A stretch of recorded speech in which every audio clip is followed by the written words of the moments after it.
नमस्कार, दर्श न्यूज देख रहे हैं आप। मैं प्रीति दयाल आपके साथ। सोमवार को सुप्रीम कोर्ट ने जम्मू कश्मीर से आर्टिकल 370 हटाने के फैसले को बरकरार रखा है।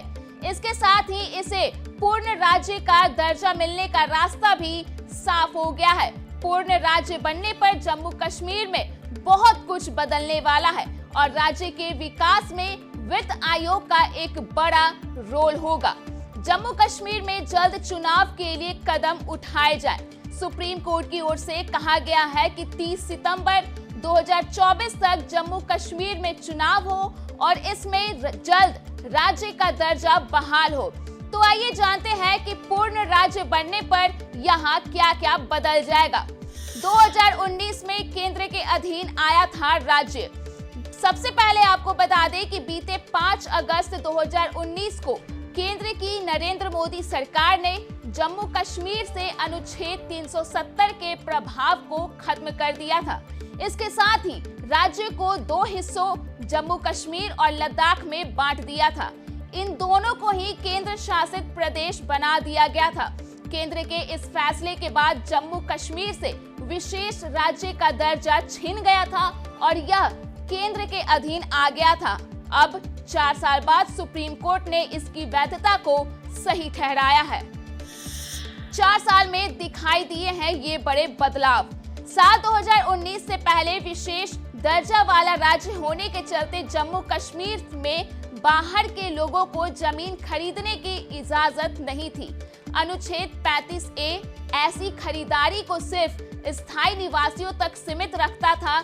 विशेष दर्जा खत्म होने के बाद केंद्र सरकार ने जम्मू और कश्मीर विकास अधिनियम में संशोधन किया और अब बाहरी लोग जम्मू कश्मीर में कृषि भूमि को छोड़कर अन्य जमीन खरीद सकते हैं। केंद्र के अधीन आने के बाद हुए अन्य बदलावों की बात करें तो 2019 से जून 2022 तक राज्य में 29,806 लोगों को पब्लिक सेक्टर में भर्ती किया गया है। इसके अलावा कई केंद्रीय योजनाएं भी शुरू की गई हैं। स्वास्थ्य सुविधाओं के मद्देनजर 2 एम्स खोलने की मंजूरी दी गई है। पूर्ण राज्य बनने पर क्या होगा? अब बात करते हैं कि पूर्ण राज्य बनने पर जम्मू कश्मीर में क्या बदल जाएगा। इससे पहले जान लें कि आखिर पूर्ण राज्य होता क्या है। दरअसल विशेष राज्य का दर्जा प्राप्त राज्यों में राज्यपाल को मुख्यमंत्री से ज्यादा अधिकार प्राप्त होते हैं। इसके बजाय पूर्ण राज्य का दर्जा मिलने पर राज्य सरकार का मुखिया मुख्यमंत्री होता है और सभी राज्य में होने वाले विकास कार्यों का निर्णय वह अपने मंत्रिमंडल की मदद से लेता है। वित्त आयोग राज्य को देगा आर्थिक मदद। इसके अलावा जम्मू कश्मीर के पूर्ण राज्य बनने के बाद यहाँ केंद्र से मिलने वाली वित्तीय मदद बंद हो जाएगी। हालांकि इससे राज्य की फाइनेंशियल हेल्थ पर कोई ज्यादा प्रभाव नहीं पड़ेगा, क्योंकि पूर्ण राज्य को आर्थिक रूप से मदद वित्त आयोग की तरफ से दी जाने लगेगी। राज्यों में वित्त आयोग का रोल अहम होता है। अगर काम की बात करें तो वित्त आयोग यह तय करता है कि टैक्स से होने वाली कमाई केंद्र सरकार और राज्य सरकार के बीच किस अनुपात में बांटी जाएगी।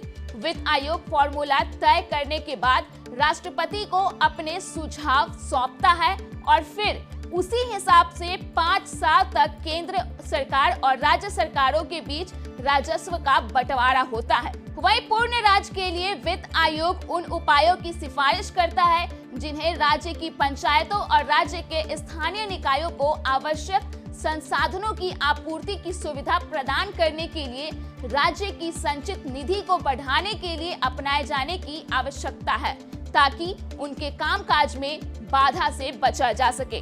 तो फिलहाल के लिए इस खबर में इतना ही। देश और दुनिया की तमाम खबरों के लिए आप देखते रहिए दर्श न्यूज।